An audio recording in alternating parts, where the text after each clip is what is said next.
কে অধিক দানশীল? মক্কার তিন দানশীল ব্যক্তির সত্য কাহিনী। তিন বন্ধু মক্কা মুকাররমায় থাকেন। প্রত্যেক কোনো এক সময় তারা একত্রে মিলিত হন, বিভিন্ন বিষয় আলোচনা করেন, কখনো কোথাও তারা বেড়াতে যান, নামাজের সময় হলে মসজিদে গিয়ে জামাতের সাথে নামাজ আদায় করেন। অবশেষে তারা যার যার বাসায় ফিরে আসেন।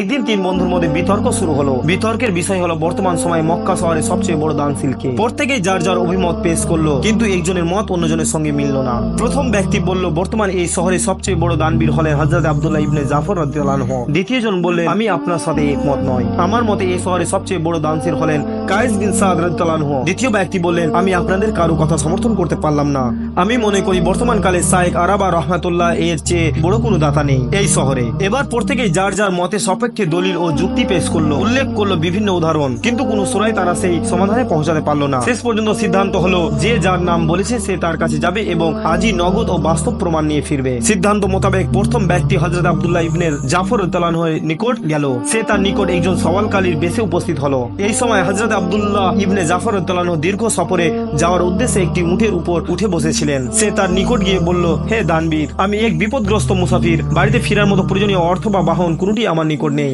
মেহেরবানি করে আমাকে কিছু সাহায্য করুন। লোকটির অভাবের কথা শুনে হযরত আব্দুল্লাহ ইবনে জাফর রাদিয়াল্লাহু আনহু সমবেদনা প্রকাশ করলেন এবং সঙ্গে সঙ্গে নিজে সফরের ইরাদা পরিত্যাগ করে বললেন, হে মুসাফির, এখন আমার নিকট একখানা উট, 5000 স্বর্ণ মুদ্রা ও কয়েক খান রেশমি কাপড় আছে, আপনি এগুলো নিয়ে যান এবং আপন প্রয়োজন পূরণ করুন। এইদিকে দ্বিতীয় ব্যক্তি কায়েস ইবনে সাদ রাদিয়াল্লাহু আনহুর নিকট উপস্থিত হলেন। কায়েস রাদিয়াল্লাহু আনহু তখন ঘুমাচ্ছিলেন। গোলাম বললেন, আমার মনিব এখন ঘুমিয়ে আছেন, তাকে জাগাতে আমি চাই না, আপনি কেন এসেছেন আমার নিকট বলুন, সম্ভব হলে আমি নিজেই এর ব্যবস্থা করব।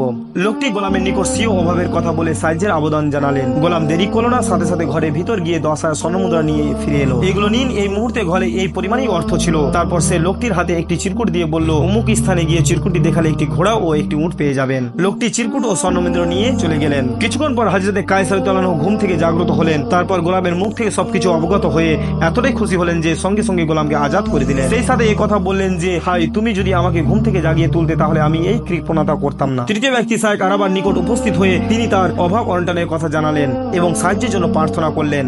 সাহেব তখন নিয়াহের দুর্বলতার কারণে দুজন গোলামের কাঁধে ভর করে কোথায় যাচ্ছিলেন। লোকটির প্রার্থনা শুনে তার দু চোখ অশ্রুপূর্ণ হয়ে উঠল। তিনি অতি কষ্ট গোলামদের থেকে পৃথক হলেন এবং সোজা হয়ে দাঁড়ালেন। তারপর আফসোস করে বললেন, ভাই, তোমাকে দেওয়ার মতো পর্যাপ্ত পরিমাণ ধন সম্পত্তি যদি আমার নিকট থাকতো। যাই হোক, এখন আমার এই দুটি গোলাম উপস্থিত আছে, আপনি এগুলো গ্রহণ করুন। সওয়ালকারী শাইখের দান গ্রহণ করলো না, কারণ সে তো মূলত সাহায্যের জন্য আসেনি, পরীক্ষার উদ্দেশ্যে এসেছে।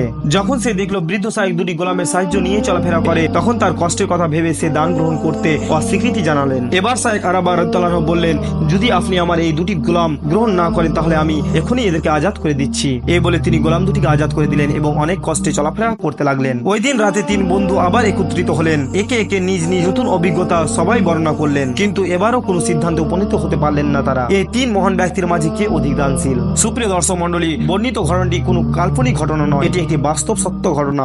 আপনারা একটু চিন্তা করে দেখুন, বর্ণিত ঘটনায় যাদের নাম আলোচনা করা হয়েছে তাদের মন কত বড়, কত বিশাল ও উদারতার হৃদয়ের অধিকারী তারা। একজন অভাবীর প্রয়োজন পূরণের জন্য গুরুত্বপূর্ণ সফর বাতিল করে দিয়ে তদুপরি বাহন সহ সফরের সমস্ত সমানাদি দান করে ফেলা, এ কি কোনো সাধারণ কথা? অথচ মহান রব্বুল আলামিন আল্লাহ পাক মাফ করুক, আমাদের কারো কারো অবস্থা তো এই যে কোথাও বের হওয়ার প্রাককালে কোনো ভিক্ষুক যদি 2 পয়সা চেয়ে বসে তবে বিরক্তির সীমা থাকে না। এমনকি তখন 2-4 কথা শুনিয়ে ধমকি দিয়ে তাকে বিদায় করে দেও দ্বিধাবোধ করি না। আর একটু খেয়াল করে দেখুন, হযরত কায়েস রাদিয়াল্লাহু আনহু এর গোলাম তার মনিবের দানের ব্যাপারে কত বেশি আস্থাশীল ছিলেন যে তাকে না জানিয়ে 10,000 স্বর্ণমুদ্রা অভাবী লোকটিকে দিয়ে দেওয়ার হিম্মত হলো।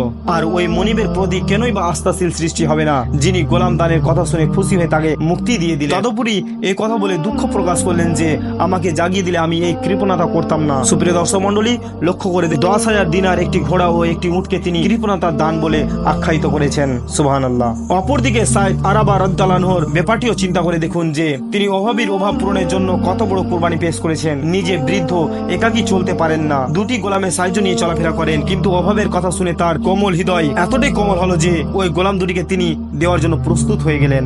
সুপ্রিয় দর্শক মন্ডলী, উল্লেখিত ঘটনা পাঠ করে গরিব, দুঃখী, অনাথ, এতিম ও অভাবীদের প্রতি আমাদের মনেও যদি পূর্বের তুলনায় আরো অধিক সহানুভূতির ভাব সৃষ্টি হয় তবে আমার শ্রম সার্থক হয়েছে বলে মনে করব। হে করুণাময় আধার মহান রব্বুল আলামিন আল্লাহ পাক, আপনি আমাদের তৌফিক দান করুন, আমিন। আপনাদের যদি এই ধরনের ইসলামিক ঘটনা শোনার আগ্রহ থাকে তাহলে আমাদের চ্যানেলটি সাবস্ক্রাইব করে সঙ্গে থাকুন পরবর্তী ভিডিও পাওয়ার জন্য। আসসালামু আলাইকুম ওয়া রাহমাতুল্লাহি ওয়া বারাকাতুহু।